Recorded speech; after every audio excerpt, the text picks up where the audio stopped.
Welcome to the Independence by Design podcast, where we discuss what it means to be a business owner and ways to get unstuck from the day-to-day so we can design a business that gives us a life of independence. I think there's more AI hype out there than there is practical use cases because of how many companies and software tools and consultants are selling their services wrapped in AI. Essentially, there are, call it 3 to 5 of these powerhouse tools that we all have access to for, call it 20 to 60 bucks a month, that can completely change your life if we know how to use them.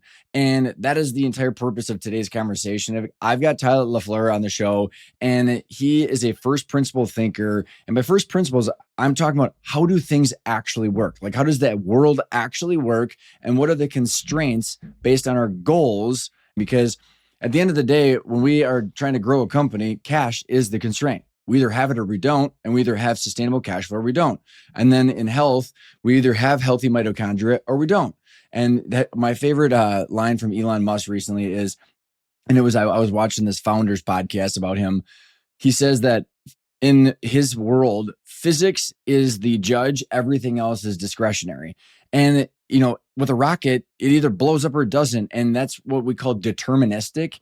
And a lot of things in life, we have the first principle truth, but we need to be clear on our goal and then understand what the first principle constraints are. And then we can use one of these tools to accelerate our ability to get where we want to go faster and increase the probability that we get what we want. And we don't have to overcomplicate this stuff.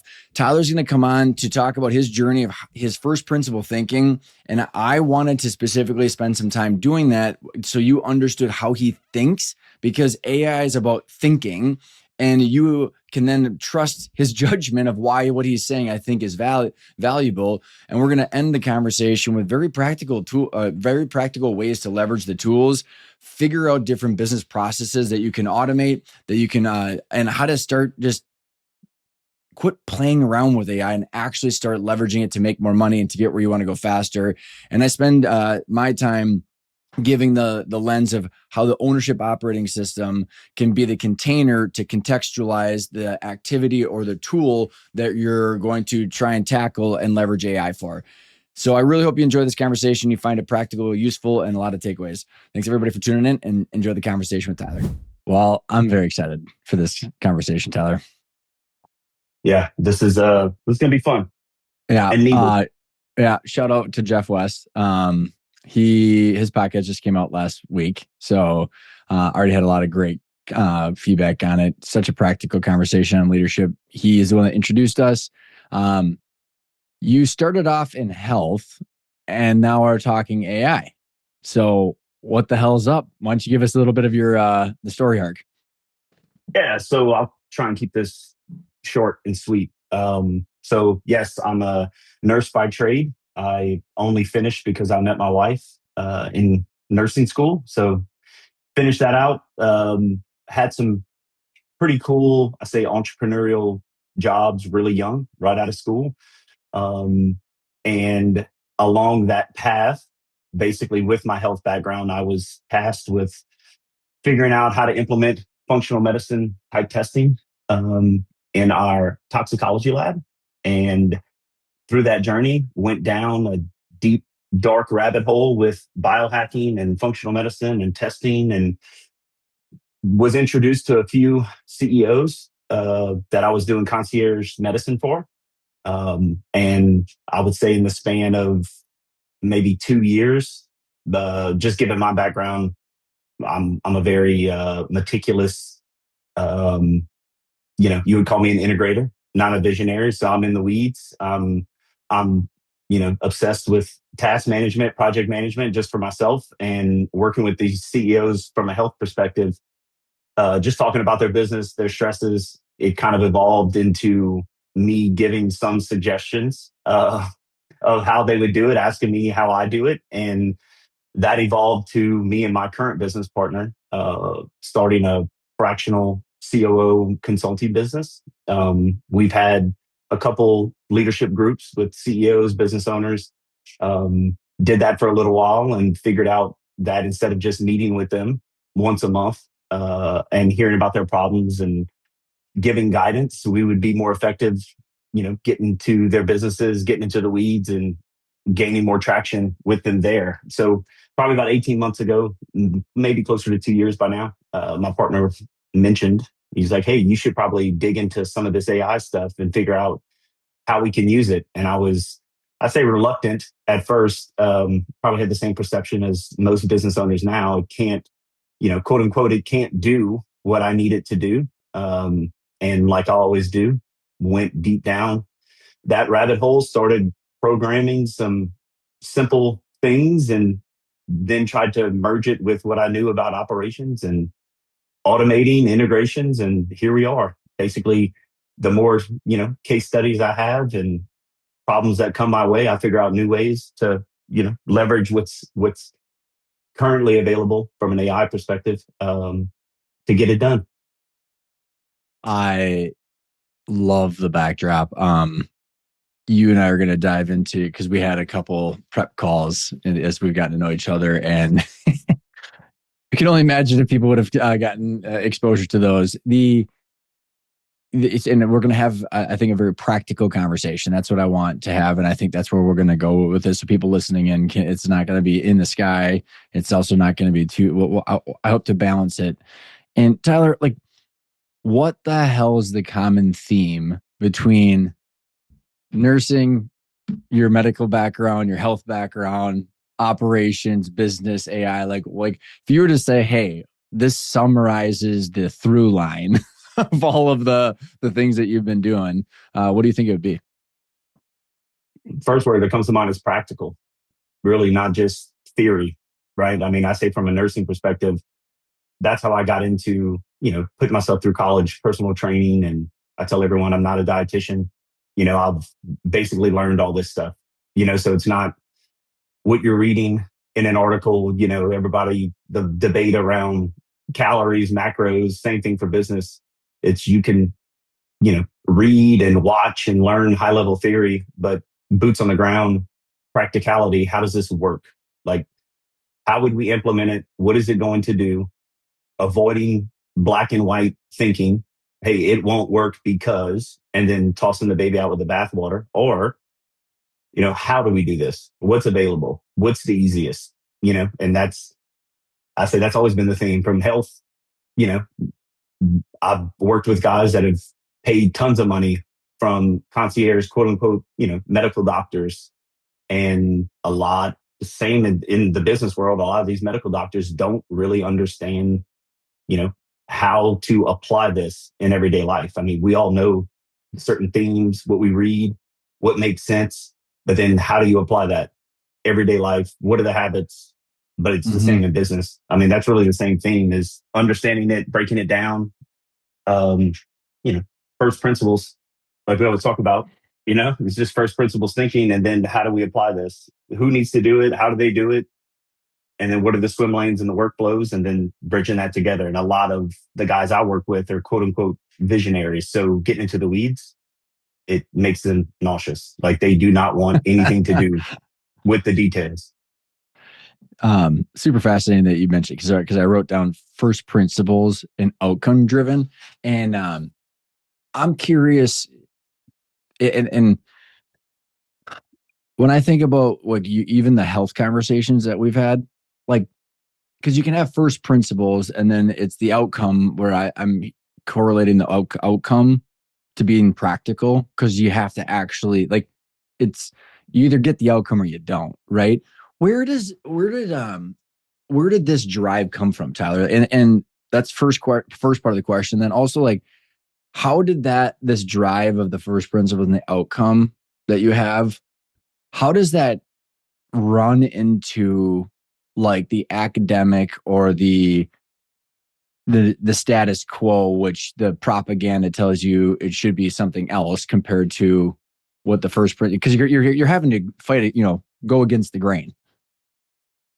Yeah, I mean, well, that's a loaded question. From a health perspective, it doesn't take much digging to figure out, I say the American healthcare model, from an insurance perspective, what's driving that, right? And you can go look, even if a simple ChatGPT query of give me the most popular functional medicine uh, you know, as far as whatever codes, insurance codes, ICD-9, whatever they are. And then you could take the top, conventional ICD-9 codes, billing codes, and look at the reimbursement. And you cannot make a living. I would love to do this. I've never done that. You cannot make a living billing insurance from a functional medicine perspective. But if you show the outcomes, which the American healthcare system is not outcomes based, if you show the outcomes based on those billing codes as opposed to the conventional codes, it's night and day. But if you look at the reimbursement for those, it's the opposite, night and day, right? So it's figuring out, if it's now, look, if there's but if there's surgery or something involved, I tell people, like, look, if you break your leg, like, you need to go to the ER. Like, I'm not going to, wave some sage and rub crystals and it's going to heal. It's going to heal. Come on, man. I believe you. There's a place for it. Yeah, there's a place for it. But from a, lifestyle, aging perspective, just anything to do with blood sugar, inflammation, anything of that nature. Stress, hormones, blood work. Yeah. Conventional medical doctors, to say they understand it, yes, some of them do, but to apply that to, hey, what am I doing that is driving these things in the opposite direction? No. Yeah. And they don't understand to that level because they're paid to not understand that. Oh yeah, it said Peter Attia. I mean, like, literally has said, as one of the top MDs, he never got one source of training on diet, nutrition, exercise. Where did and this is helping me get validity to, or confirmation of my quote that I have said that doctors are are insurance salespeople. Okay. so it's, follow the money, follow the incentives. And so where did, like, you went through your formal education. So, like, was it your own desire for your own outcomes? Because the reason I'm spending some time on this, Tyler, is, like, when we get into AI, I want to understand how people think, because AI becomes a thinking partner based on what we know and the outcomes that we're striving for. So I'm just trying to get an understanding for you, or for the listeners, like, how you think and how you got there, because it takes a lot of work to go against the grain. I mean, of what you were taught and then what is being told out there. Because you could have just said, fine, I'm willing to work within the system. How come you said no? Well, yeah, I guess my personality, I'm a bit of a iconoclast, right? I do not enjoy doing what everyone else is doing. So at some point, it's, why are we doing this? I'm not doing it. I don't know. I'd say a lot of I guess, as much as I've thought about this, a lot of my drive. So I am I'm the youngest of my family, but I'm a younger brother. And my brother was always good at sports, smart, we always joked like he was the golden child. So I was always in the shadow. Right. And then getting into high school, no one in my family played soccer, and everything was about baseball and football. So I played soccer. And I don't know if we talked about that. What was your position? I was defender. I was stopper. Yeah, what's that? Is that like a sweeper? That was right in front of the sweeper. So it was the mid D, right in front of the sweeper. Yeah, I wasn't. I really, I say, as far as soccer skill, true soccer skill, compared to, real soccer players, my technical skill set wasn't there. I was, when I stopped playing football and baseball, like I said, growing up, being in the shadow, I thought, well, if I can be bigger, faster, and stronger than my older brother or anyone else, that'll, help me, which is stupid teenage ego, right? So yeah, I started lifting, twice a day, digging into, it was just about being bigger. It wasn't anything to do with health. It was bigger, faster, stronger. And, I say learning from, I had a few bodybuilder buddies that I met at the gym that kind of, I say, groomed me and explaining, certain aspects of growth and all this stuff. And then I say I'm a nerd at heart. I'm always wanting to learn, all the mechanisms and why and all this stuff. So, I mean, that's really the basis of it. So I've essentially just learned how, I tell most people, I've learned how to play the number 2 role really well. like from a support, I don't have to be in the front. I will be behind the person in the front, but I also will be respected. There's a peer type Hmm. relationship, right? And that's carried over from the concierge side of things, and then getting into the business side of things. It's the same thing. It's where are their weaknesses, where can I fill gaps, and that's basically what I just learned to do.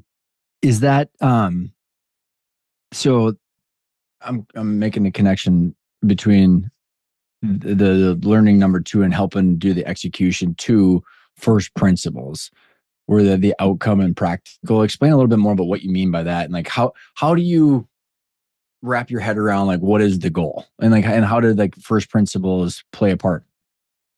Well, you mentioning that. So along the journey, when we still had the toxicology lab, I was pulled into the same leadership course that Jeff West, where we actually met, was Dr. You what? Thayer's.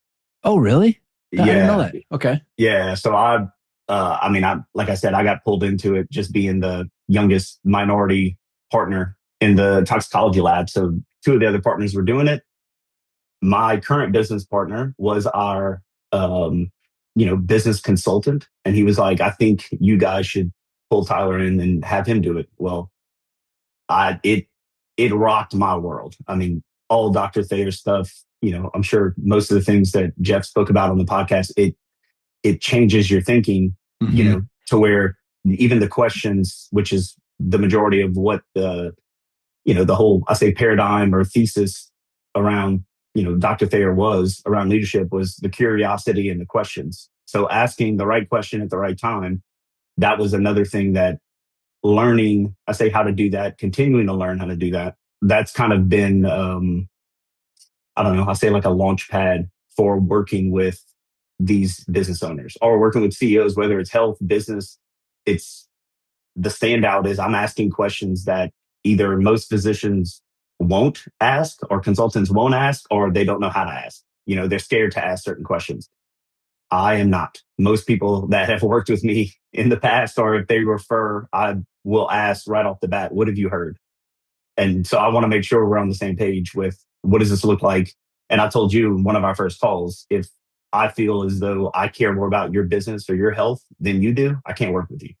Like you have to have some I skin in the just love game. it so much. I mean, you think about it, like it's the Yeah. same as I mean, there's some Yeah, I love employees that it. are, really good employees, and the reason is because they need this job, right? And they can be good at it, they cannot be good at it, but you watch the necessity drives whatever personality change, communication, where's the necessity? And that's essentially the drive. So if I have a guy, or girl, hey, I have these issues. Can you help me? And I start asking the questions around, the necessity of like, why? Why do you want to do this? Like you're 50 years Mm. old and you want a six pack? Okay, great. Why? Like take steroids. I don't have to tell you, And no, it's not just the six pack. Okay, now we're getting to something. Same for the business. Like, what do you want? Same thing you do. When you ask them, like, what is the goal? And look, that's another big thing. It can be health or it can be with business. If you're telling me your goals and I'm looking at either the actions, the organizational calendar, what are the different, workflows, processes, like how does this business serve the customers? How does it make money? And you're telling me your goal is this, and then you're looking at either their calendar, their task list, what are they doing? And it doesn't match up. And when you start asking a question, why are you doing this? You'll frustrate and rub people, the wrong way sometimes, and you'll get some, I just bullshit laugh. pissed off, I just love it so much. I have not met someone that is as much like me in this aspect ever, Tyler. Like that's why like our first meeting was like a half. It was supposed to be half hours, like what, 2 hours? And Yeah. I was like, hey Jeff, Tyler and I hit it off. He's like, not shocked, and that's why I introduced you guys. But like, okay, so how did you get like this though? Because like I have had to figure out like where I got like this because it breaks my brain. Like I want to run an Ironman and someone's smoking cigarettes, eating McDonald's. I'm like, well, and my my brain breaks. So how did you? Because it's a lot of freaking work, dude, to rub people and rub the status quo the wrong way. So like I'm just curious. Like I'm just so it's I just laugh because of how hilariously similar we are in this aspect. And look, I don't know. It's got to be I say the third child in me, I right? was I the mean, oldest though. So now what? yeah, I don't know, but I know where mine came from, and it was always fighting to be something and learning.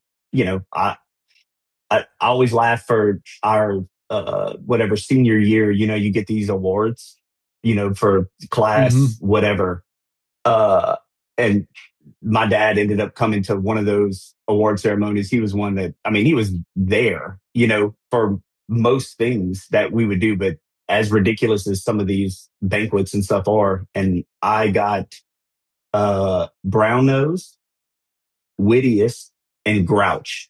And when we got in the car, my dad was laughing, and he's like, great. He's like, I raised the class asshole, and I started thinking about it, and I'm like, it Okay. yeah, it's one of those things. It's I don't know. I say, but what gets me in trouble the most is my mouth. You know, so I've learned to tame that with my wife, my kids, but Yeah. outside of Yeah. a certain circle, it comes in handy if it's used correctly, right? So it was just part of the personality. But Dr. Thayer's stuff, I mean, I took the red Gave you pill. some rounding out of the edges, huh? I'm still Yeah, working on that. According to my audience, that's on my YouTube and my podcast, says I interrupt my audience, my guests too much. So it's your so show. It's your show. You control the direction. yeah, maybe a little too much. So this is so helpful because I want to get into the nitty gritty of the AI conversation. But what I think is so fascinating, if people have been listening to me long enough, is the correlations between health and business that I'm constantly making, even before meeting you. First principles of like, because like when I think about health, it's like we either wake up and feel good with natural energy or we don't. It's like it becomes a binary thing. And like you either are healthy or not. You have mitochondria health or not. And like with business, it took me 11 years to come up with the first principles of you either have more time, more cash flow, and more equity, or you don't. And every single thing correlates with that. And so what I learned and what you and I were talking about in the prep call is like those first principles allow me, so I think, anyways, to be able to unpack people's goals because I realize that most people don't have a clear understanding of their goals. So then, therefore, they don't understand how their actions are getting them to a goal or not. So it's like there's two things that had to be figured out for me in order to help people without telling them what to do because I don't want to be told what to do. I think that like to treat some other human being the right way, like the behaviors that you were just talking about, is that if we help someone understand their goal clearly, then we can help someone see how their actions may or may not be aligned with that goal and then what to do about it. And then it's their choice of whether you want to overcome the hard stuff to get there. And AI is wildly it's like it's a rocket ship inside of this kind of framework, but without it, it becomes like a total loose cannon slop. And so like that's why I appreciate what you were explaining and how your brain works and how the first principles work. So as you are working towards them, getting into business. So like what was like as you started in like the US integrator operational role, what were some of the things that you were seeing? So take us kind of like before the AI revolution in 2022. Like, what were you seeing, and like, what was your role, and what were some of the themes that you were seeing? I mean, one of the main things was from I say organizational project management, task management roles. You know, everyone has, well, I'll say everyone. That's another thing. Most people don't even have an org chart, right? So it's understood, but show me, right? Or they show it to you and then you ask someone else and it's different, right? So there's no document control. The biggest theme is they talk and they do not assign who's doing what or their deadlines. How do we, circle back to see the progress? Because these guys, I say this contextually, for the guys I work with, like I said, they're mainly visionaries. They're phenomenal at, you know, getting people convinced to work, for their company. They're great salesmen, right? They're phenomenal developers. They can integrate businesses, all these different things, but they cannot sit down and do it themselves. They did it. And then once they did it once and they, got some capital revenue, they hired people to do it. But there's this theme of like, I don't want to be a micromanager, right? And so they say things once and tell someone what their role is. And as the company grows, there's no other delineation. So they find themselves buried in bullshit fires, people knocking on their door, calling them, and they will give an answer, right? And then that's it. There's no thinking of, do we have a process to this? Is it documented? Is it What's the effective? return? What's the Yeah, goal? like who's doing what? How are we reporting on this? And then even the ones you are doing, why are we still doing these? Right. And most of the time, again, I listen to all these CEOs that are frustrated with when you ask my employees, the response is, this is the way we've always done it. I'm like, you are doing the same thing.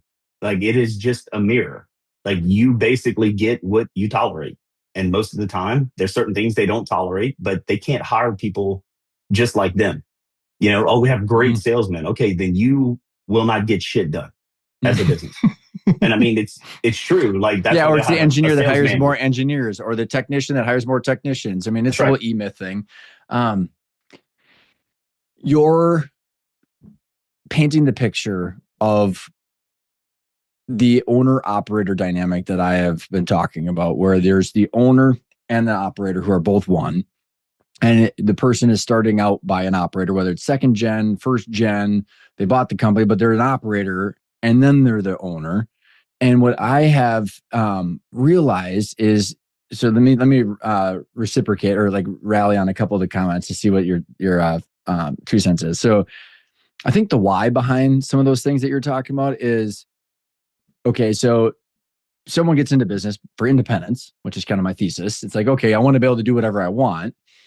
And visionaries and owner operators are generally good at their trade, so then they're gravitated to more of the thing that they're good at and they enjoy with their flow zone, and then they avoid all the other shit that they don't want to do. So the moment that the company gets to a revenue, gross margins, and cash flow, and it's going to be lumpy because it's going to be a combination of salary and a K1, but and it's not sustainable K1s and distributions, or not sustainable distributions. It's a random K1 tied to random shit. And so there's this, hey, by the way, I'm going to keep doing things I love. And the moment I have money to just not like, they're going to keep getting gravitated towards the things that they love and avoidance of the things that they hate.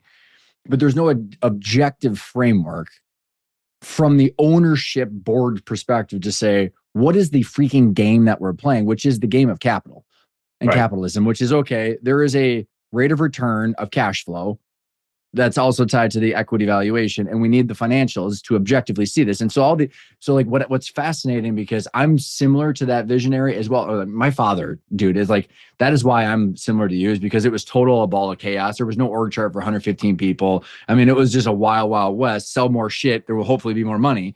And I had to be the antidote, even though I didn't want to be, Tyler. And what happened is like, it was all emotions until I was like, none of this is emotional, actually. Like, we either have a certain working capital, a certain set of distributions, and a certain valuation, or we don't. It has nothing to do with Corey or Ryan's opinion. And so it's this weird, like, okay, I understand the dynamics that you're explaining because I've lived it, and I think a lot of people listening in live it. But then there is this antidote, kind of like when I think about health, it's like, okay, well, if we realize that there is a universal truth that is objective, not subjective, and there's a game being played here, then we can contextualize all of that hard shit that has to be done. What are your thoughts on that? I mean, going back to, I'm thinking from an AI perspective, everything you just mentioned, which is, the theme of telling a visionary, hey, let's meet, annually, right? And what they want to talk about is growth, right? How are we going to either save money or make more money? That's what interests them, right? Looking at which pieces of the machine, how does the machine work? Which cogs touch what? They don't want anything to do with it. So either they're passive and they encourage their team, to think of this and, integrate themselves, or they start slamming their fist on the table and out of fear, get people to, move their ass, right?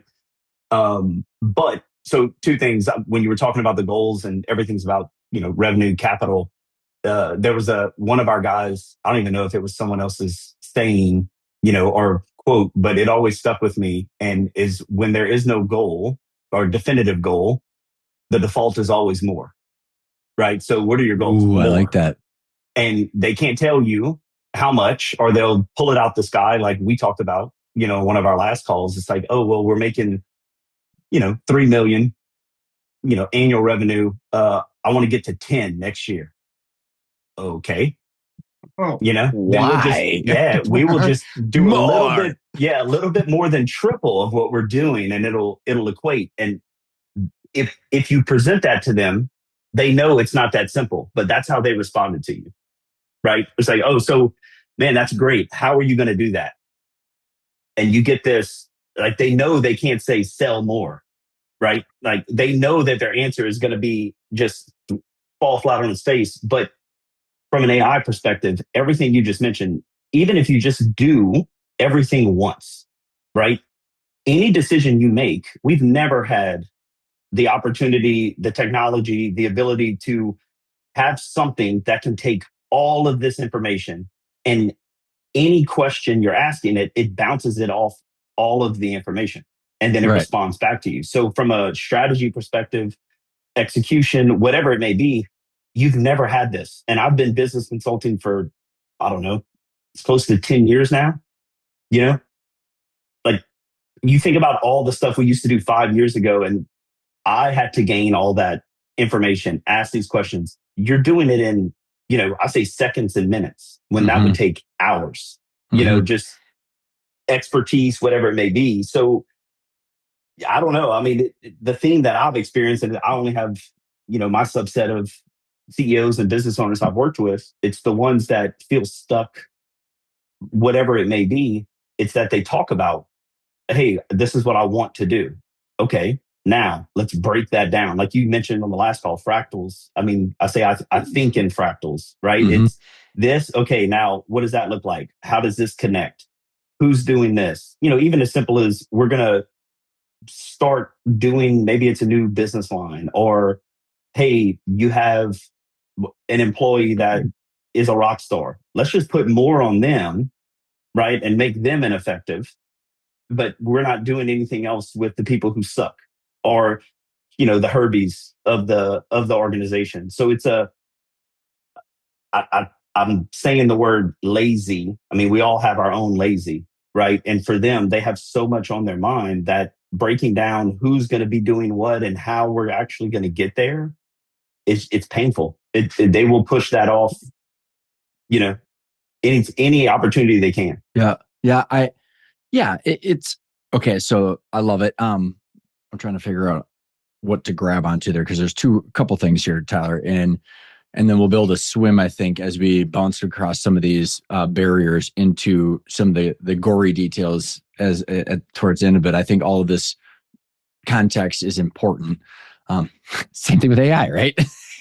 We're bringing the people on the journey, just like, and this is why I'm going to start with the goal. So, when you and I were on that call last week, and we were talking about, okay, because what I think, maybe here, I'll start with a couple of beliefs. I believe that we can delegate like crazy, that's what a board does. We can delegate all of the operations and pull the levers and guide the levers through decision making, Tyler. Or like we can sit, because like at the end of the day, when we're playing the game of business from the boardroom, it's really like, okay, how do we make decisions against people's time and money?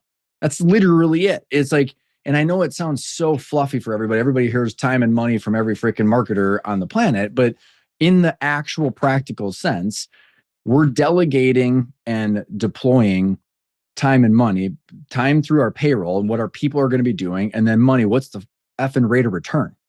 And we can see that rate of return in the cash flow statement. So we're taking the discounted cash flow of the future cash flow. So we say, okay, every single year, this company is going to generate It's a 500,000, then a million, then 1.5, then two, but real money, real cash, not gross margins, not net income, not fucking normalized EBITDA, but actual real money. I had a guy in Silicon Valley go, you mean like real cash, Ryan? I'm like, no, NFT, or like no real actual money that you can pay a freaking debt payment with, and like you could, take out of your checking account. So, okay, with that being said, that is the constraint. Like when I think about kind of like my before and after, Tyler, I got a D in accounting, man. Like I didn't know how any of this shit worked. And I was doing the revenue, the gross margins, look at the bank account of a $20 million company. But now it's like, okay, so let's start with the goal for a second. And this is where I'm going to head, where I'm going to explain the goal.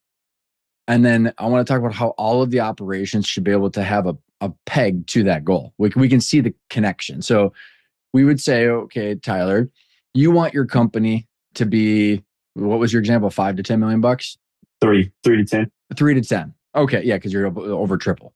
It's like, okay, how many years? So we could like actually explain, like we have to build out what's the income statement, like what revenue lines are we going to be doing?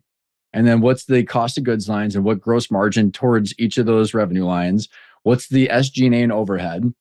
And then what does the balance sheet look like? Payables, receivables, inventory, debt, taxes. And like you go all the way through all three financial statements and clearly explain what the company would look like in a couple of years. And then you reverse engineer it to today and you go, that is a what? 50% compound annual growth rate. And you have no cash flow from operations the whole time.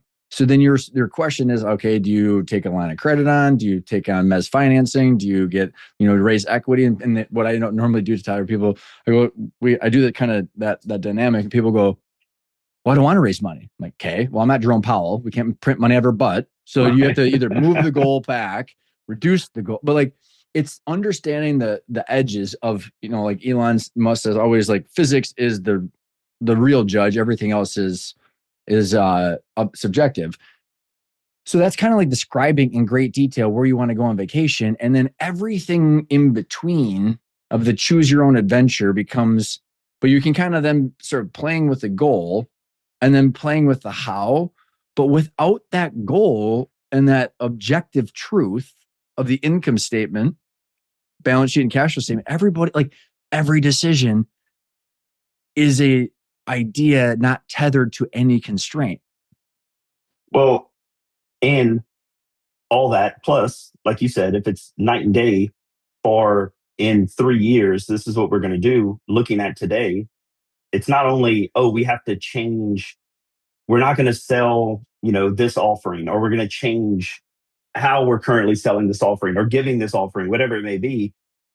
Like you're actually having to look at that, I say organizational habits, right? Mm-hmm. So a lot of things have to change. If not, you just fall back into the ruts. And you can have your annual, goal meeting, whatever, with your team. Well, when they get back to the desk, guess what?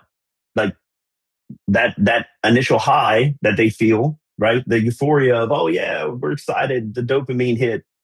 And they get back to their desk and they're still spending 3 hours for bullshit emails, or 5 hours in meetings that should have been emails.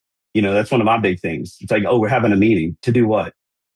And they're like, oh, discuss this. Here's the PowerPoint. I'm like, no, we're not taking any time in this meeting for a PowerPoint. You're going to send that out if that's what you want to do, and then ask specific questions. And if you can't, basically get consensus, then you can have a meeting to discuss whatever. But as far as having a meeting for someone to present some bullshit, it's like, great. So how much are you paying? I don't know if you've ever heard of, they used to talk about it. I'm sure it's more sophisticated now. It was called like the uh, meeting minder. And it was essentially an Excel spreadsheet that had all the employees and then all of their annual salaries. And so whoever was in the meeting, they would pull them over. And then every second, basically, you're looking at the amount of money this meeting's costing. And you show it to the CEOs. And it's like, okay, now multiply this by however much. That's how much you're wasting just on the culture, right? But another thing you mentioned as far as the goal, and then, okay, this is the objective reality, right? This is what it would have to look like, or what you would need to do. They're still bridging the gap of, even if you did that one exercise annually, month over month, week over week, I mean, you're looking at this, same for weight loss. I always tell people weight loss is not a slope. It looks like a bad stock investment, right? So you have this, it's doing this, but if you Mm-hmm. look at the line over time, it Mm-hmm. should be going down. Same for business and growth. Oh, well, we should be that everybody wants this hockey stick. And it's like, okay, well, hope isn't a method. So what are we doing? Right. But I say most of my guys do not, once they have that conversation, they've met with someone like you, they have the finances, all the accounting, the revenue, the income statement, all this stuff. Now ask them to look at that and which data points, KPIs do they need to look at week over week, month over month to see, are they tracking? Right? You better build a dashboard that has colors on it, because looking at the numbers, they won't do it. And again, more to AI, it's like you're talking, which was a full-time role, what, 2 or 3 years ago? Now, like you can build, an agent that's yours that has its own data set. It pulls data from where you're already using it, QuickBooks, whatever it may be. You can pull that and it has its own prompt with how do you want it to respond to you? I mean, there's certain things now that really aren't that complex. And if people knew that they could have it, right? Like, oh, I could just have something that would send me whatever every week. Yes. And then you still have to make the decisions, right? That is your role as CEO is you're the going to decision live or making. die. Yeah. You're going to Yep. live or die. Against the So goal. And I think so. Um, okay, I love where you're headed with this. So I fundamentally believe that we have to have that goal like completely articulated and clear in the financials, but the financials become the peg. Like it's almost like all the body like whatever metrics that you would do, Tyler, like it's not that I love that stuff so much. It's just that's the game scoreboard. So it's like I want the freedom and I want I'm inherently a visionary and optimist, but like I have to have that to have the objective reality. So we have to clarify all those financials and then we can go and we can start looking at strategy. So this is where my ownership operating system comes in with the 9 modules, and they have this order, which is like the Fibonacci sequence, right? It spawns out tied to objective reality. And then we can start looking on if we have that goal clear, the timeline clear, and we have a rough understanding, then we can start applying people and AI, people and technology to what type of strategy do we have? What type of sales and marketing process do we have? What type of operational process do we have? What type of financial process do we have tied to the objective truth of the financials? And the cash position is either yes or no. And right, so right, the what I'd said to you last week is like the challenge that I've seen is like every single marketing consultant, sales consultant, EOS implementer, strategy, like people are not tying it to reality of the right. objective truth. So then whether it's the way I look at it is like, even if someone's paying 20 grand for a consultant or they're going to go build their own GPT bot, the same result happens, which is like you have it's a puzzle piece that doesn't have the rest of the puzzle. So like, Right. does that make sense? How can you help me pick this up? Like, how Well, do we deal with this? so you mentioned the when you were saying the sales and marketing strategy, right? And even the finances, what's our operational strategy? All these different things. Think of that's for your company, right? And you compare that to the goal, do they all match up? Think 2 years ago, 3 years ago, whenever, even just with Google, where if you were like, I wonder how we compare to other businesses of our size, like what are they doing? How are they doing it differently? Just AI, the sexy piece in business is the automations, like building specific coded web apps just for your business. Yes, that's sexy. You also have Google on steroids, right? So when you start asking questions for data, showing your data, giving it the size, your demographic, all these different things, now ask your questions, right? But what most people do is just like they're Googling, right? They just kind of vomit into the chat and then they're like, this thing's garbage, man. It's just telling me stuff I already know. Show me your prompt. And they'll send it. And I'm like, this is sad. Like Mhm. you expected to get answers for your business. with this. So what does this tell me about where you're doing this elsewhere? Right. So there's I, and look, I'm always going to go back to what I've seen. Like you said, the reality is some businesses spend the time to dig into connecting the dots, like we're talking about. What's the actual goal? A lot of them just stop there. Hey, we have our annual planning, we have the goal. Mm-hmm. Let's go execute, rah, rah. Everybody's excited. Nothing happens. Or if they do it, how are they measuring against it? Right. So, and look, we're talking like we're operating inside of a vacuum. Like you still have the economy, you still have, politics, you have all these Mm-hmm. different things driving, and it could change overnight. Right. So you got to have some sort of contingency planning, but sticking with what are we doing? What do we need? Who do we need? Because a default with most business owners is they throw money or people at problems. So when they have an issue, it's not, hey, let's reassess how we're doing this, right? Me and my partner call it like a white sheet of paper exercise. So similar to what you're talking about, if a business, has been growing and successful, let's say for 5 years, and then you get to a point that we're doing our annual planning and you ask them, hey, instead of planning for next year, if you were starting this business now, how would you do it different? How should you do it? And a lot of the times what comes from that is they're still doing something that they have no business doing, but it's going to be a pain in the ass to unravel. But it's just sucking cash, right? They'll make an excuse, they'll justify it. But even having someone like you, like if you're breaking down the financials just purely from the business perspective, not, going out and finding just a fractional CFO that doesn't really understand your business. They understand the numbers, but they're not going to ask the right questions, right? Having something that bridges that gap and continues to kick them in the ass to look at it. And what are we not measuring, that we should be? Mm-hmm. Whatever it is, those KPIs, just building the framework, I would tell you is significant, for most business owners. Like, how do you show the KPIs are actually driving all these bigger, The outcomes. yeah.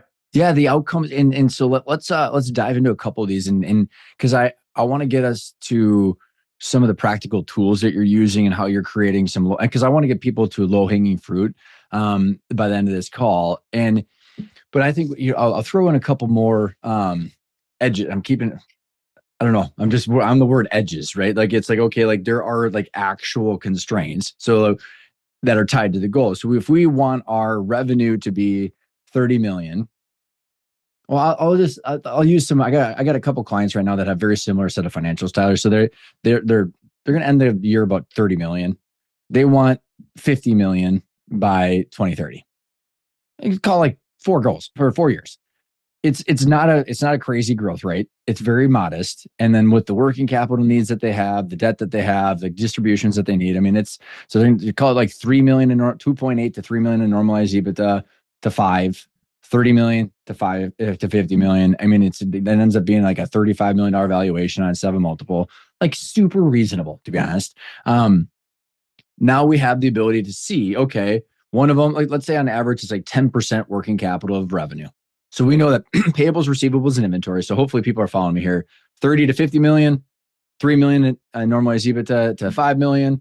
And you're going to get to a 7 multiple if working capital, which is payables, receivables, and inventory, is 10% of revenue. And let's say we have no debt right now. That accumulates around $15 to $20 million in cash, which means we're accumulating cash, which is fantastic. So that becomes like the box. Say, okay, well, we have to make sure that in that one of them was like a 10% growth rate on revenue. I think that's ended up with it being. And so what are we selling and to who is a good effing question.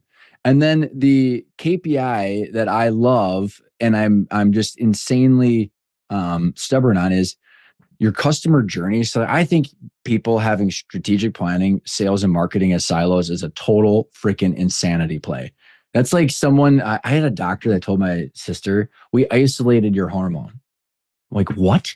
How do you it's part of the freaking what? It's part of the machine. You can't isolate a hormone.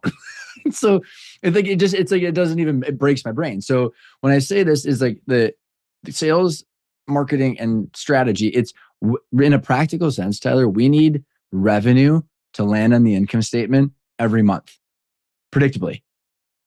And so if you're selling a product and a service, and maybe it's both, a lot of my clients do both, product and service, we have separate revenue lines.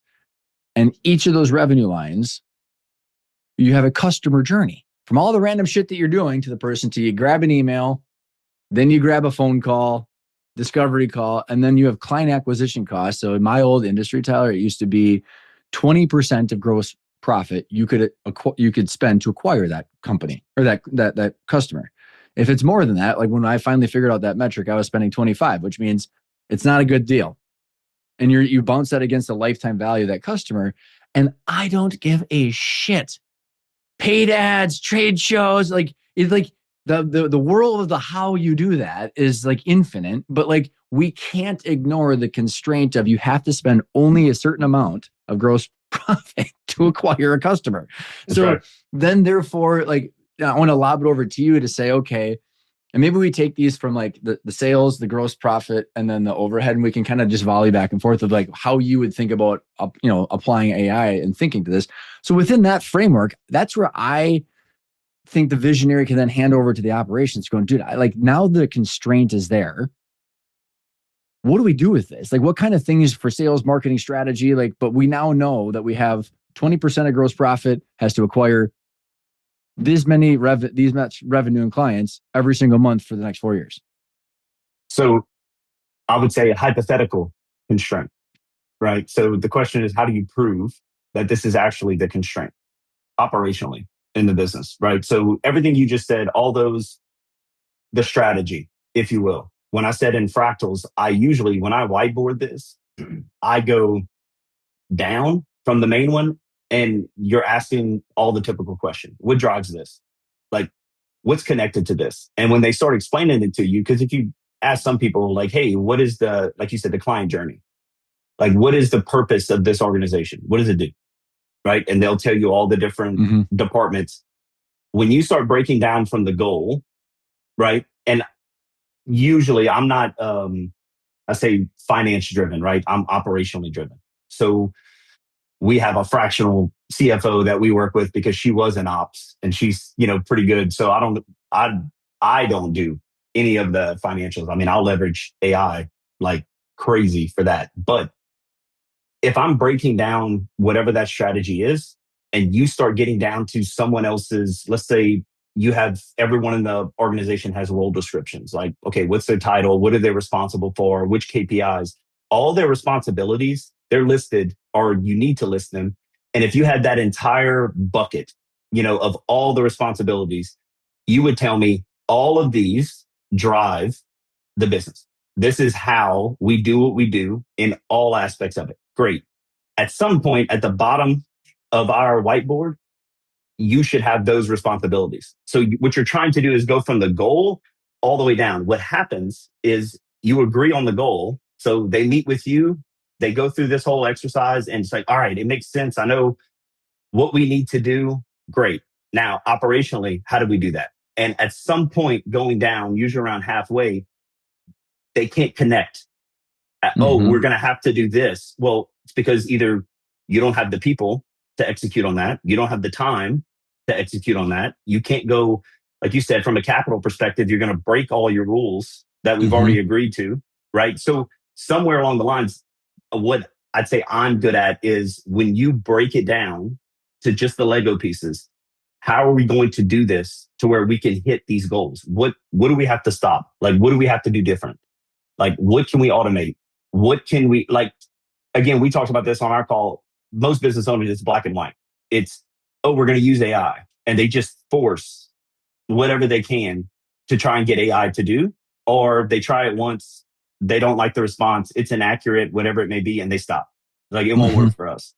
Right. So everything you're talking about, I'll tell you, I'm not a financial. Well, but this is where, sorry to interrupt, but sorry, everybody.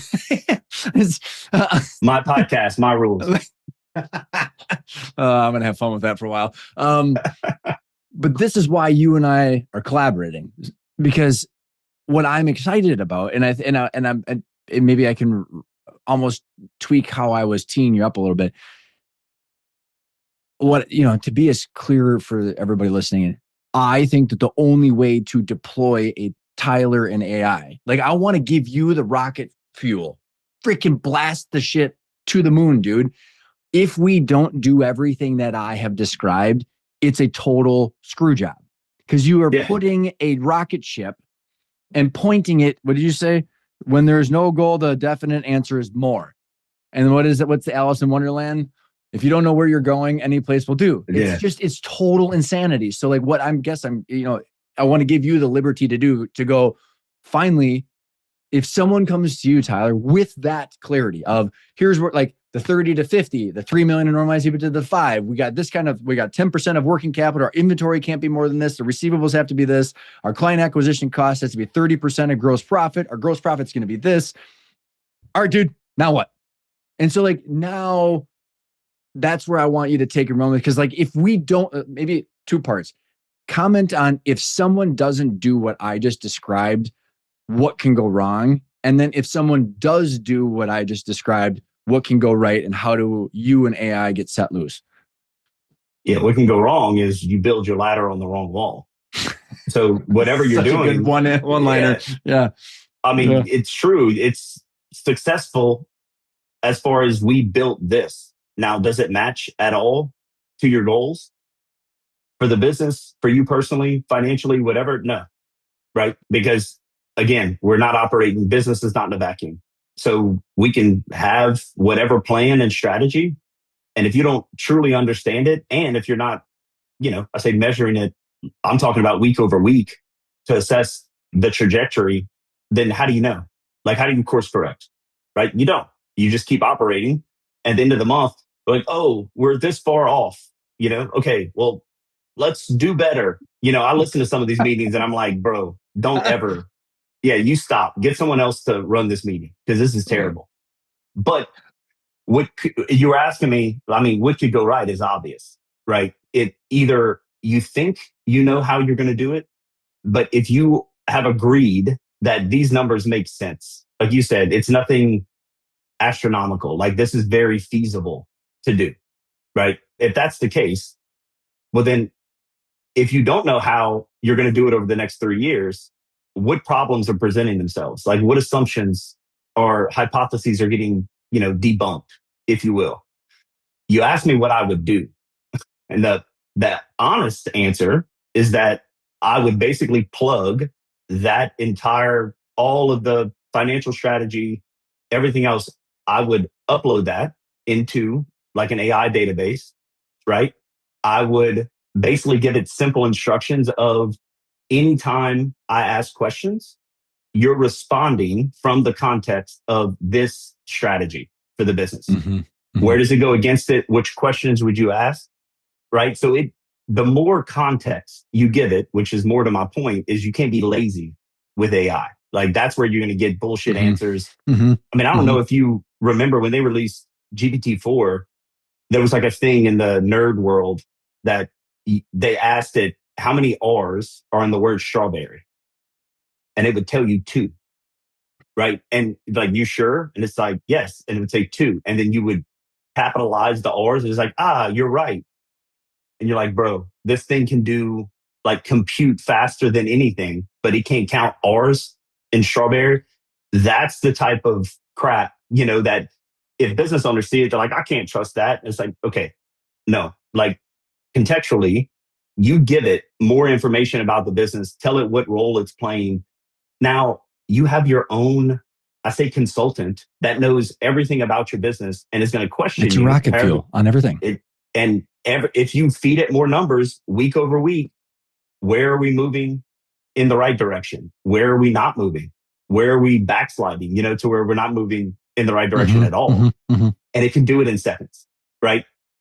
Anywhere else, any of your business owners, I mean, that takes weeks, days at least for consultants to respond back with questions. And now you're getting... And it's not tied to the whole. So it's a exponential building of the ladder on the wrong wall. Yes. It's like you're exponentially going faster the wrong direction. But like to piggyback off what you're saying about the strawberry thing, because my wife, She is like, oh my God, she is so perfect for me, Tyler, because she doesn't believe anything. So every time I say something, she's like, bullshit. Tell me, prove it. And so like I'm always having to prove whatever the F it is I'm saying to my wife. And so she's like, you don't have AI uh pushing back against you, which is a problem for you, Ryan. And I was like, to your point, nodding your Yeah, head. So, but noted. here's how I responded to her. And I think this is so valid to everybody listening in that owns a company is I was watching Peter Diamandis and say what's his on the moonshots and Bold and the Bunny. Have you ever watched the Moonshots? The podcast. It's fantastic for anybody listening I've that wants seen to a really. couple. It's Yeah, insane. But they said, how do the power users of AI know when it's right or wrong? It's because you actually know whether it's right or wrong. Like I know based on math and accounting, and like it's wrong. So like I can actually see, but like so here's where I'm going with this, Tyler. Is like I know what's right or wrong, whether it actually because at the end of the day, with that $30 to $50 million, and then like the $3 to $5 million in normalized EBITDA, the 10% working capital, and we will have $18 million in cash. All of that is a yes or no question based on math. So like then the how we get there is wildly open. And so right.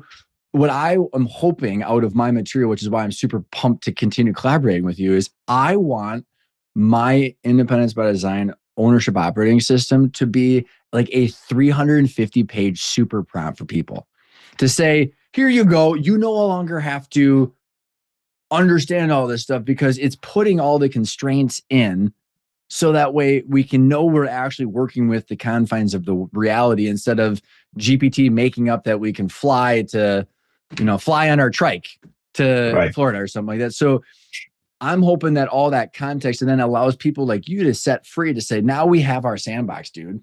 We know what our constraints are. We know what our goals are. We know what is an objective truth.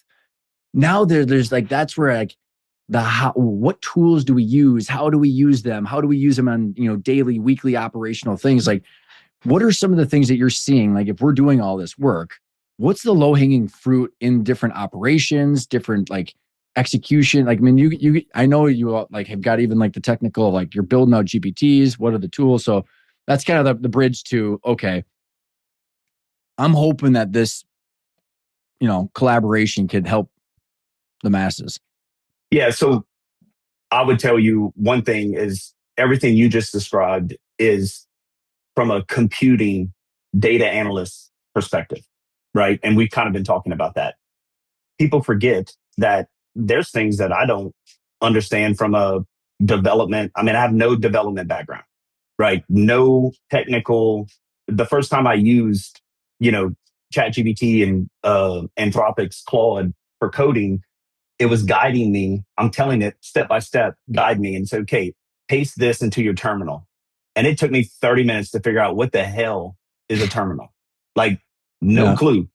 All the way to now, I mean, just with the evolution of it and using it, that's the other thing, getting in there and figuring out how do you do this? I mean, now I can build, I say pretty much whatever, right? But the other part of that is from a, you know, analyst, data, financial analyst perspective, it's giving you, because you're getting it the data. So it's having to compute it, right? You can also ask it to explain to you, right? Hey, what does this mean?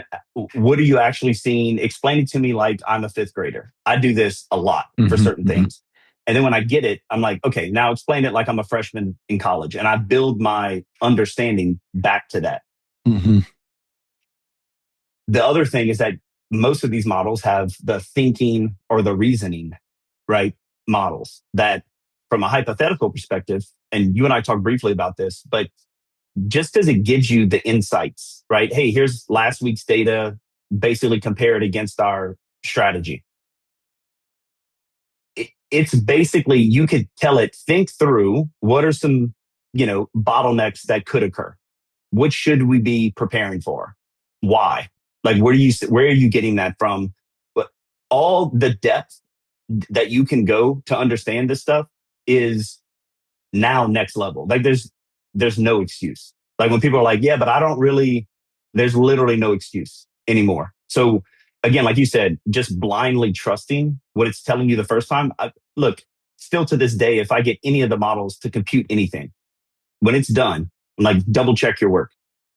And And it'll then double and then check it, do you check it against a different AI? a Yeah. different model, Yeah. 100%. Yeah. And that's for like what we're talking about. This is like real numbers, real, like I want to make sure and have it, you pin them against each other and let Yeah. them figure out what it is. But the lowest hanging fruit is Claude, Anthropic's Claude, because they have what's called projects, right?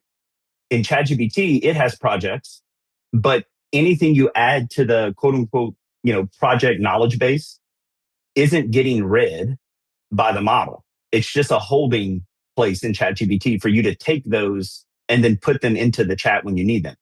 That's not how Claude's works. Claude will ingest whatever, files. It can be Excel, PDF, whatever. It ingests all of it. And then when you basically ask your question, it's using all of that to answer your question. Yeah. And so we're now going to get geeky here. So we're recording this on Monday, November 24th.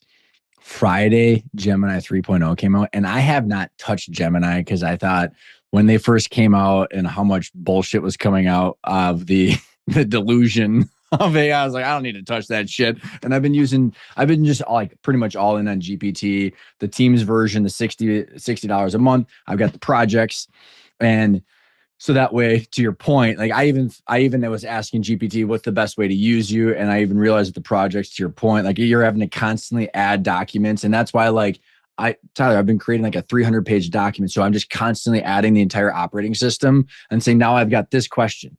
So I've been all in on GPT because I don't do any coding specifically for myself. Well, Gemini 3.0 came out on Friday, and I was seeing like Banoff from Salesforce and then Mark Andreessen and like the Moonshots people going like, whoa. And so like I'm about to jump into it because of what you just said. It now has the ability with your Google Workspace to ingest all of your documents and all of the web without all of the crazy delusion. So I don't know. I'm pretty pumped about what might come. Well, you can do that currently, but 3.0 is a significant upgrade. Like I haven't dove into it. I mean, obviously it came It's out only been Friday. 2 or 3 days. I've looked at some of the, as far as the image creation, and then how it integrates inside of, anybody that works with Google Sheets, Excel. That's going to become like, you don't need to be an Excel wizard at all, Mm-hmm. right? But 3.0 has OpenAI. But I mean, I read an article this morning. It's like now OpenAI on the defense. It's like I'm not a Sam Altman fan, so like I'm no.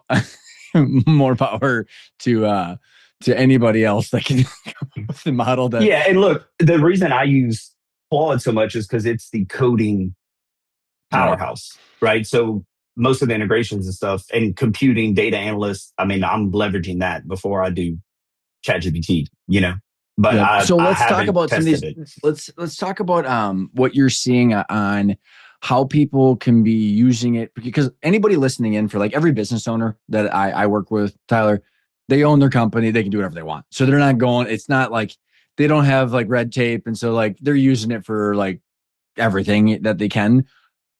But there's always the question of how do I roll this out security wise with my different employees? Because also like there is the desire for my clients and my community to use it with their employees and have their employees use it without risking the company. So that's kind of like maybe rolling it out company wide. But then like let's talk about function and like, are you using it in like call centers? Is it job ticketing? Is it like reviews, legal, HR? I mean, like what? So maybe kind of like speak to. I'll tell you how I do every single project. If I haven't built something or integrated something similar in the past, I ask the model, right? Yeah. So I give context of what am I currently trying to do? What is the process currently? Who's involved? How are we doing it? Then you ask the question, how would I leverage AI to do what? Like, what are you trying to do? Is it you trying to be more effective? You trying to save time? Like remove human error? What is it? Right. And at that point, it'll break down or ask you questions. And then you figure out what is the least technical, you know, non-development heavy way to go about this. And still it'll give me several options. Right. And then now again, you have to build certain web apps and stuff like that. You have to know which tools to use and how to host these then things. You would just go and ask it again, right? Always. I mean, but that's what I'm telling you now. I know. So like, okay. But what I will tell you is that don't think of it as, like you just said, how would our company use it or all the different employees use it from, we're worried about from a security perspective. Now, I will tell you both of these models, like I know for sure Claude and ChatGPT both have this little toggle for data, right? Like do not, whatever, improve the models with my, information. Now, I know we all trust the government on this podcast, but, that's one way, but that means you're adding stuff to the chat, right? But if what we've been talking about is like you're asking these questions. Okay, here's my financial strategy. Let me ask these questions. When you start building either automations or you're building your own agent, like that's not the same thing as putting it into ChatGPT. What you're doing is bringing your stuff and putting it into their realm, right? That's where most people are scared from a security perspective. But all of these models have APIs that you can tap into. So whatever you build for your company, if you actually, like we've talked about, either you need AI to do it or you need AI to build it. Most of the stuff that I do, I use AI to build it. They don't actually use AI in the actual workflow, right? But these are low-hanging fruit automations that, like you said, if you're trying to scale the company or, 3x the company over however long, okay, well, you do that faster if you're not paying more in salaries, overhead. Yeah, getting the people. I'm tracking. Yeah, where are you removing that? And that's the lowest hanging fruit is always administrative, back office type things. Like, what are you said call centers. I've done some of that, but at scale, nowadays they have different SaaS offerings that it makes it really easy. You're not building that shit from scratch. It's like, it's anything that you don't like doing. Yes. Right? I mean, because it's the analyzing service tickets, analyzing project management, budget to actual, analyzing sales reports. I mean, it's just like, or creating them, or like it like. So you're before I go on to, I got another idea I want to talk to you about. So you're taking the issue or constraint at hand, using AI to build APIs and building tools, so that way you're just taking that constraint out, and it could be anything. But it's more the tool functionality that you're talking about. Yeah, I mean, again, I use Claude and ChatGPT pretty much all day, in what I'm doing. But for planning and like strategy of what you're trying to do, I mean, like I just said, they're all connected to the internet. So you can get to, an agreement of this is what we're going to build, and then use that same plan in a new chat and ask the question, who else has already done this? How are they doing it? What's different? Like, where are my risks? Like, you can ask all these questions and it'll give you the context. But the main thing is, like you said, what's the lowest hanging fruit? And I would tell you still to this day is with Claude's projects, because giving it all the context, and look, you can do this now, but you're having to build your own database, right? You have to vectorize this database. Some of the softwares actually do it. And when they vectorize it, they're just turning all the words into like numbers, sequences, to where the model can connect dots, right? And so, like you said, if you need to respond a certain way, let's say it's a customer service chatbot, that's what you would do, right? But how do you do that to where it's the most effective? You're not going to go build something and then just iterate on it. But you could use projects for anything that we've talked about. You upload the files and ask your questions. Like, that's where I see most people not leveraging this at all. And they're like, yeah, I uploaded some files and asked a question. I'm like, no. Upload the files and ask different chats all the context. And now they both have memory. They have, dude, we talk about AI evolving fast. When you're in it, And oh, I finally built whatever that I can do this. And then, I mean, I just saw it. Claude just implemented. I didn't even see the release for it. I don't even know if they released it. Is that it compresses your chat. So it used to be you'd run out of chat length, right? Now it'll compress the chat. And I'm like, when? So Like you this so has you been can a you so you can keep the memory going. yeah, this has been a Yep. pain in my ass for an entire year, you know? You know And it's what I like, used to be doing with GPT? I would copy and paste the entire chat, which ended up being like 700 pages, put that in my Obsidian text file, and then I would start a new chat. So I'd have like 700 page documents in MD files that I was uploading. And it was just like, so that way I could keep the thing going. Um, let me, so I'll give you a use case of like, because before I get into this, because I'll tell an example how I've been using it, and I'm curious on like uh, some of your thoughts. But what's wild, Tyler, is like when I came out, and every day I have like it was like I use it all day, every day for everything, and like I just find it fascinating. It's like this. It's really a mindset because like yes, you and I can rip off these questions and your thoughts, and then I'll get into my use case because my dad and I are in this new venture together with some other people, and he's just like, I mean, he's known me my whole life, and he's like, what in the fuck are you doing? He gets it, and he's just like, he sent me over, he's using it, and then he sends me over his garbage, and then I rally back, and it's like everything to do with how you're thinking, and it's just so fascinating to me. Like, have you dove into or done any reflecting of like what type of personalities or mindsets or what is allowing people like you and I to to like hit the ground running like Wile E. Coyote, while other people are like not sure what to do?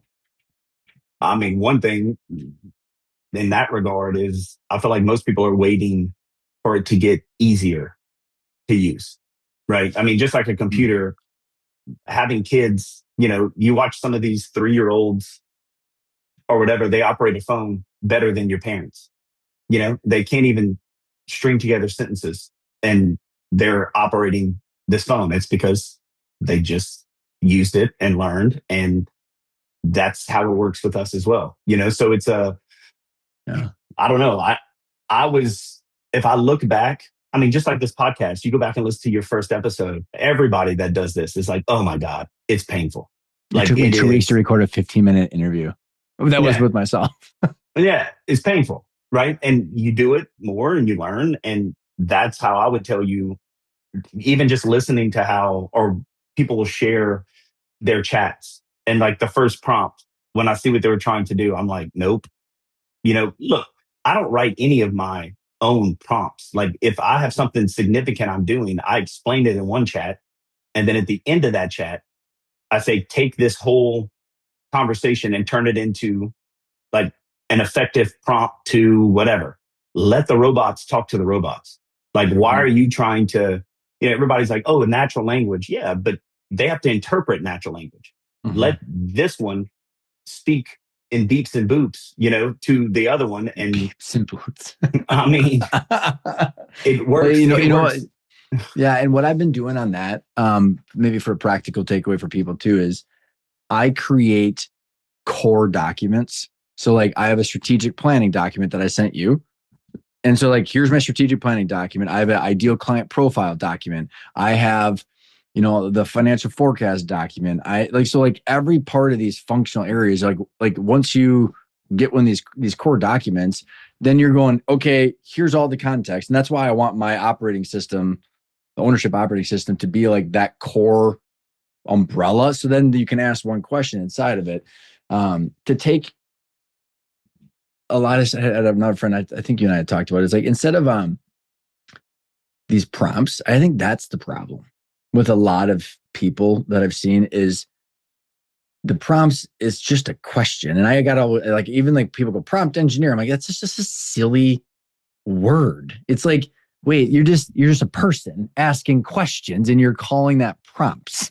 Like, it's just like, be a human. And so it is challenging for a lot of people. So I think what I am trying to do is allow people to not have to be unnatural, because I think it is so unnatural for a lot of people where like I go back to school and the first part of this podcast, we're like, why? That's me. And like most people are not like that. So then it's like, if we can flip the dynamic and then like say, here's the context of everything, and then the AI can actually prompt the human. I think when that happens, but the reality is, like when that happens, and that's what I'm trying to do, and I think you and I are trying to collaborate to figure out how we can do that for people, because that's when I think the acceleration of the goals and progress will happen for people, because you're taking the obscure infinite amount of choices away from the person, because it's really infinite. You can do whatever you want, but we have to come up with the constraints. And GPT can't, or Anthropic or Gemini can't come up with our own goals. It is your job to come up with your goals. And that's the whole point about being a human, right? But you can, even if you're stuck, right? That's one of my biggest things is, even if you're stuck, you absolutely can have it question you. And if you tell it you are a business goal and strategy expert, right? And I want to know what all the constraints are. What questions would you ask me? Give it whatever context about your business. What questions would you ask me so that we can come to, like, feasible growth goals, financial strategy, whatever it may be. And it will 100%. I mean, I talk to, most people that know me, like I see all those memes on Instagram. It's like, hey, you get 3 million if the next person you call doesn't answer who you calling. I get tagged in stuff like that all the time. It's because I see it.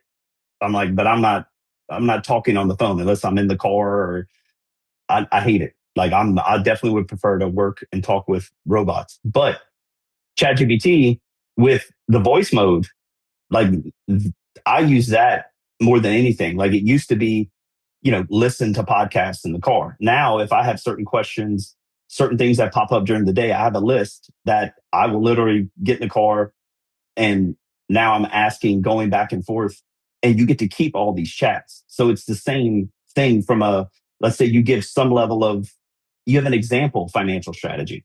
Hey, based on this, like ask me some questions about my business, whatever it may be, to where at the end of the chat, we can have my own sound financial strategy.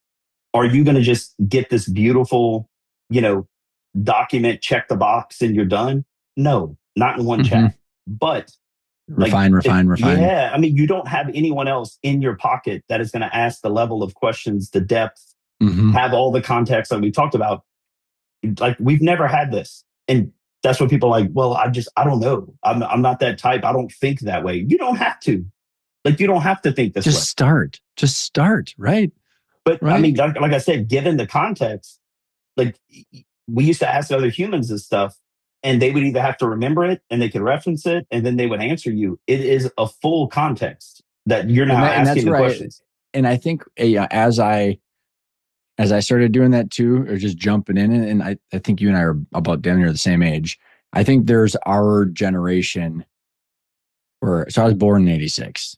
And like, I mean, I grew up in 87. Yeah, I grew up where like, dude, I was riding to my neighbor's house with a shotgun over my bike. So like there was no internet, there was no phones until I was like in high school. And we got our first, household compact, and then I got my Nextel walkie-talkie when I got my license. And then so like I was at this weird age where like when all this shit started coming out, I was like, you can't break it. So there was like, I was mature and old enough to know like how to tinker around with all this stuff. And then also like you couldn't mess up Napster. You couldn't mess up AIM. You know what I mean? Like Napster. Yeah, maybe. I think I had burned all my CDs, and then I'd put the oh my God, dude. I'd put the cover art, like I had a cover art maker. So I'd pretend it was non-explicit music, and then I was burning explicit music. Anyways, I digress. The point is realizing that you can't break it. And so having that, right. and what I think is like, if people just start and realizing you can't break it, what I think compounds on top of each other is the more I use it, I quickly started running into roadblocks going, I wish it had more context. I wish it had more context. So then it becomes better data management, better file Yep. organization, better Yep. clarity of thoughts. And so like it just compounds on top of each other. So like I went through and I said, okay, I have a lot of thoughts because I consume economic and monetary shit. Like it's my weak weakness because I love it so much. It's like, well, and I'm constantly asking questions like this.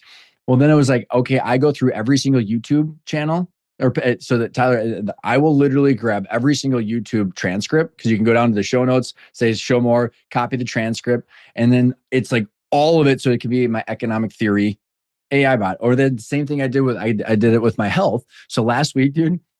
So I have now 5 years of blood work from my doctor.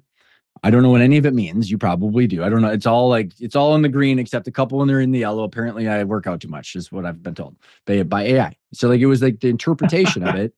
And so I said, and I sent you my lab or my routine and the analysis, and it was like, and so I just got my new blood work last week, and it was like it engineered a supplement stack, my routine, because like here's the goal, and it like it because I can stop talking. My point is like, it was just the more and more I use it, the more and more I want it to know everything. So the more data gathering and clean data and the clarity of the prompts becomes. So I think people can work out and expand without having to conquer the whole world to begin with. Well, and not become, I say, an expert. Like usually when I talk to people about building workflows, or automations or, custom web apps, whatever, it's like, oh yeah, I saw the software that you can type in natural language and it'll build it. And I'm like, it does, but it ain't that easy. Like once you start getting more sophisticated for like a business where what is the database? Like, what are the different APIs you have to connect and use? Does it look good and look real? Yeah, I've built some prototypes within minutes, with AI. Try and use it is garbage. Mm-hmm. Like it doesn't work, right?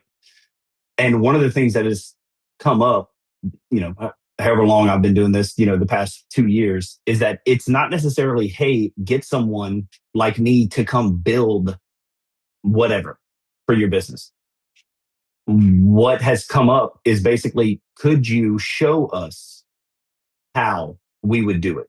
Right. And the value of that is, who do you have in your organization that is, not conventional? I say IT, especially if it's a bigger company, because good Mm-hmm. luck with that.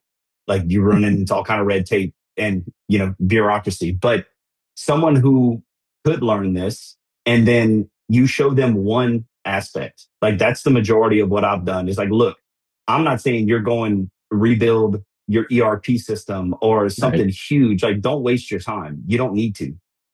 But there are certain things, most of the businesses I've worked with, it's, oh, our, admin has to take 6, 8 hours a month doing this. And they show it to me.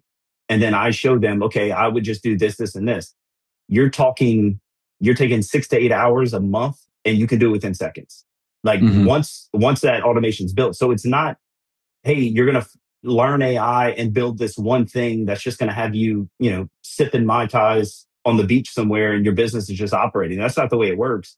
But it usually takes these business owners to see one thing. They haven't seen, like you and I using it all the time. We know not to do certain things because it's not going to work, or Mm-hmm. Mm-hmm. just things we take for granted. Right. And once you show them that, I mean, I've yet to work with a business owner that once they see the first one, they're like, could Mm. we, that is the insight, because I could build these, presentations and show people all this stuff. And it's the one thing selfishly and personally they see. They're like, could it? And that next question is the direction usually it goes, so it's not, again, them using it, using the chats and stuff like we are. Yeah, that's like an acquired skill, how to Mm-hmm. do it efficiently. But as far as for the business, like it doesn't take much to look to see where are we wasting time, And that's where it's or just the start. I mean, you're starting and you're building that habit, building the reps. I mean, it's just like all the habits that you probably help people with over the years with health. yeah, You just start slowly. You're not running an Ironman tomorrow. I loved your analogy of it's like a downward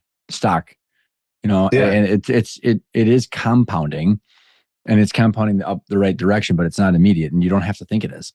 Well, and it doesn't take, I say with AI, you know, it doesn't take that long to where now the culture becomes, it's to get started, it's this huge uphill battle, right? And then once you get started, it's not, oh, this actually is easier. You start getting frustrated with certain things that, well, can't we just build something to, like, that's the companies I've worked with, Hmm. more than 3 months. It's the lens that they start looking through is how would we build something to where it could, like, could it grab this data to, yes, right? Most of the time it's like, yes, it can. And what would that need to look like?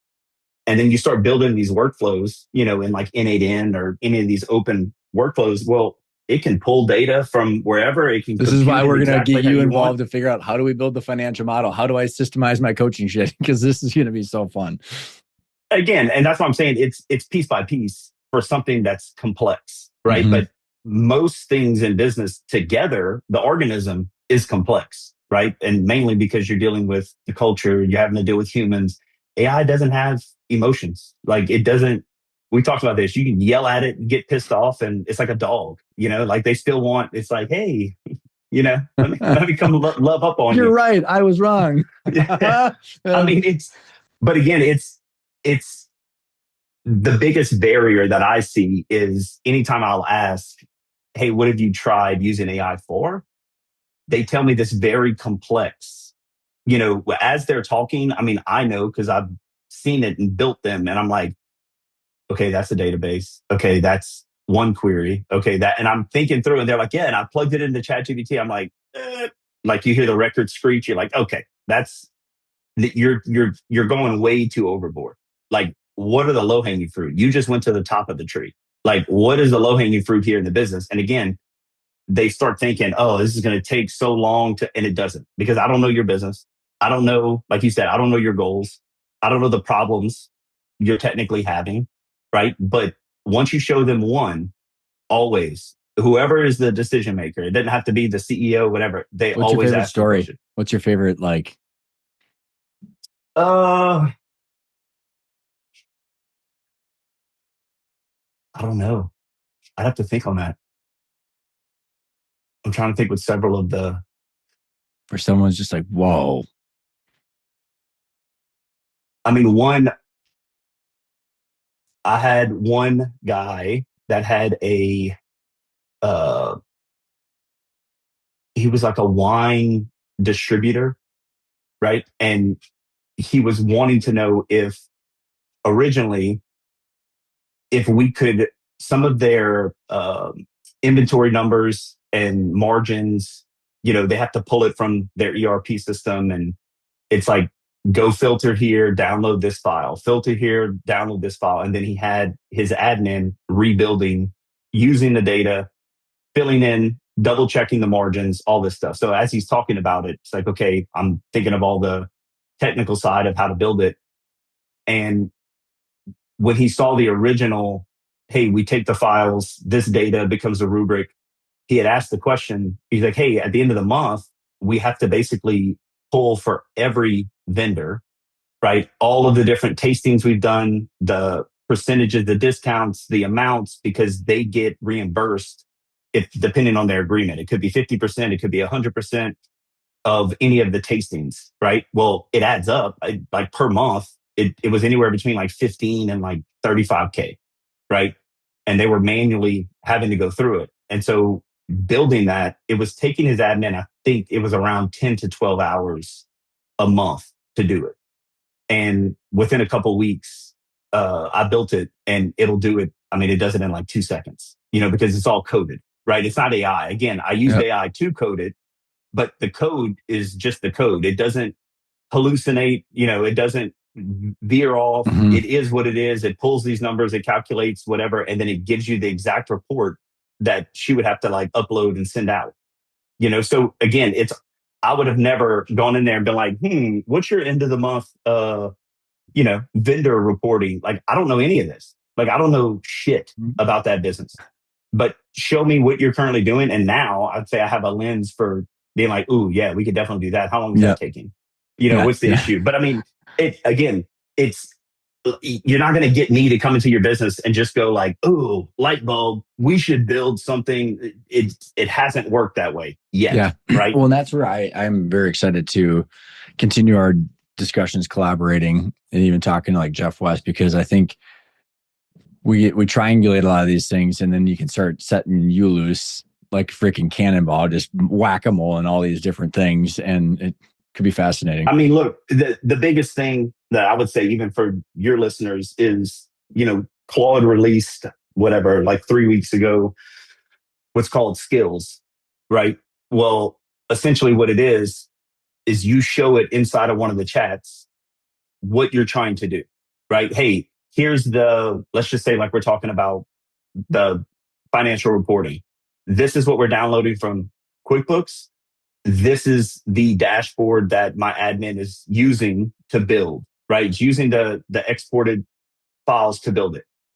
If you import that and show at the beginning and the end, and then explain basically what the person's doing, the easiest way to do this is just have them record themselves talking through what they're doing and give it the transcript, then test it, right, with another month of data. And it teaches itself how to do it, writes its own instructions for it, and then gives you a zip file that you upload into Claude as a skill. So every time you want to do that, you would just give the input files and say, run this skill. I'm pretty sure that's exactly how my friend and old business partner, Pat Hobby, who has built out this financial model that I was showing you, and we can export the trial balance of an accounting system, which is usually messy as shit. And then you have to clean up the data to then drop it into the spreadsheet, and then you assign roll-up codes, Tyler. So like effectively, I've got people where it's like 55 revenue lines. It's like you need 5. And then, but you need to clean up all the data. Well, he sends me this text over and he's like, holy shit. He goes, I cleaned up all of it. And it was one of my clients from 2011 to now. Every one of their monthly trial balances was cleaned up in an hour. It was just, he was like, holy shit. Because what I want to do is I want to help people get this financial model part of my 90-day onboarding, or my 90-day boardroom blueprint, and which is the onboarding. Like, here's your goals, here's your financial model, here's your business valuation, here's all of this shit. In 3 months, you'll have all of that plus the training. And it's been like, this has been hurdles. And it's like, to your point, as long as you can just explain what you're doing, it's fascinating. Once it sees it, that's why I'm saying that you think through all the different things that you or your team members are doing repetitively, daily, weekly, monthly, doesn't matter. Anything repetitive, I'd be looking for ways, like, what's the easiest low-hanging fruit to automate this? What, last question is, where do you see some of the trends going over the next couple of years? I'll start off with any mention of AGI, just true agentic AI is, at least it's months, if not years away. So if that's what business owners are waiting on, to where, they're going to build something that I can just tell it whatever, don't wait. Like, I always explain to people, it's years, like, if not, there's not almost not. Well, Elon today maybe said something with his whole Tesla and the Optimus and all the nodes, but like, I don't even see a path to it unless it is all the nodes of his Tesla ecosystem. But I don't even know, man. Yeah, but that's very specific, right? Like, for driving, like, but as far as in business, like, if you're just waiting for somebody to put out a model that is going to do everything we're talking about with no context, or it can't right now. That's why you haven't seen it. It's been ever since last year, they were talking about, we think they're going to have true agents. And again, all these forums I'll follow, the true, like I say, dark web hacker programmers, developers are like, no, like, none of this, all of it's hype, right? So, which is even fascinating. Like, when you and I were talking about it last week, even if AGI was out tomorrow, which I'm technically talking to one right now, right? You are a conscious being, and you still have to ask me, Ryan, what are your goals? Yeah, like, it's still context. It still requires human context. And look, where it's going is just all the features of it are getting better. Like I just said, the memory, they didn't have that, right? It was new context. how it breaks up the information. All of that stuff is getting better. But as far as it making just leaps and bounds, light year, you know, that's slowing down. Like the image models and stuff are really cool, and it's super frustrating on social media. It's sort of like, is this AI? Like Yep. that's aggravating, but it's still funny and cool. But as far as for business and computing, and I'm still shocked at going into businesses and seeing some of the stuff that. That's why I think AI could be in a bubble, because you go, holy shit, it is like it. Yeah, it's interesting. Like you said, if people are, scared to use it or making whatever excuses, all they have to do is play. Again, the lowest hanging fruit is Anthropic's, Claude Projects, just because of the context, and you start learning pretty quick. And look, you've heard me talk about this. If you go to any of the reasoning models and you ask a question, hypothetically, whatever, you want it to think through all these different issues, whatever it may be, what it spits out, I say 75%, usually it's less than that. 75% of it is probably not very useful. Mm-hmm. But that 25% or 10%, it asks one question, or it may give one insight that, even for me, like consulting, mind-blowing. Yes, it's like, oh shit. And then you'll ask them the owner of the question, they're like, I've never thought of that. Right? Mm-hmm. I didn't think of it. You know what I mean? Like, again, like the underutilization is probably the biggest detriment. Just because you don't have to build all this complex shit. It's just figuring out what's one thing. Like, challenge anybody in the company. What's one thing, you could leverage AI for? And that's the other context, is that a lot of employees don't want to introduce it because they'll be out of a job. That's security. Their fear. Yeah. That's their fear. So they stifle it, which is, and I think it's the first time ever. And I think the way that people listening in can overcome that is if someone has a clear goal, 30 to 50 million bucks over the next 4 years, we can do that while holding our margins and increasing pay.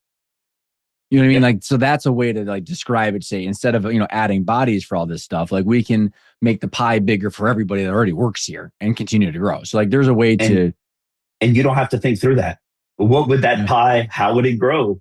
How would we split this up? Like, you can put that into a model. You don't have to take it, whatever it gives you, but it's going to give you insights that, and look, all these business owners, their bandwidth is, at the end of the day, done. All the decisions they're making, it's like, how do you just make less decisions? And that would be the start. Like, just get a taste of it, and then I like that. Now you start backing up going, oh, I could do this and I could do this. If you don't need to be, in the mix. You have some of these guys that they need to be needed. Right? They say they want to step out and not operate their business, but they're addicted to it. So that's the other. Yeah. Hopefully, people listening is like, my favorite statement is, I want no one to need me. I want people to want me. That's it. Tyler, where can people find you, man? Well, I'm not a big social media. You're not a TikToker? Come on, man. You just seem like. No, I use Instagram just for the humor, whatever's funny. So, I'm an email guy. So at TLaFleur@hphi.life is where you can reach me most readily. Ask whatever questions, insights, whatever. That's where you're going to get me. Thanks, brother, for coming on and spending the time with me. Appreciate it. For sure. Thank you.